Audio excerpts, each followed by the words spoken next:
Сәлем достар, бүгін мен киви ашу жолын көрсетемін. Ол үшін киви деген қосымшаны жүктеп аламыз.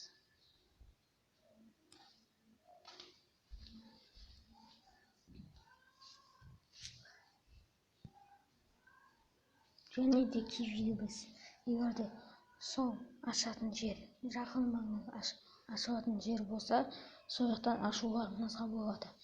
Онлайн түрде ашқыңыз келсе, дәл осылай ашасыз. Бірақ онлайн түрде ашсаңыз, карточка берілмейді. Бұмен Каспий Голдқа да өзіміздің нөмірімізге де ақша аудара аласыз. Ал өзіміздің нөмірімізді бұдан теріп көреміз. Менің мысалы нөмірім осында.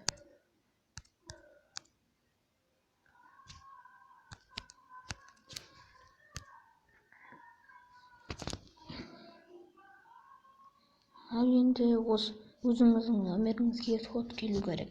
Соны күтеміз. Міне, код келді.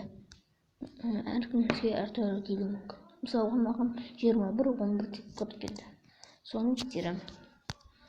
111. Өзіңіздің енді қалған пароліңізді қоясыз. Мысалға мен 2009 қойғым келеді.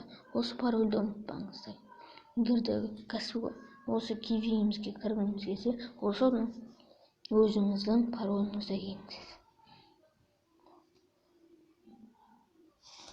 Ал біздің кивиіміз ашылды.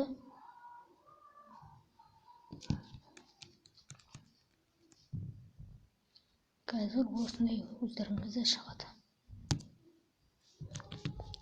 Сау болыңыздар достар.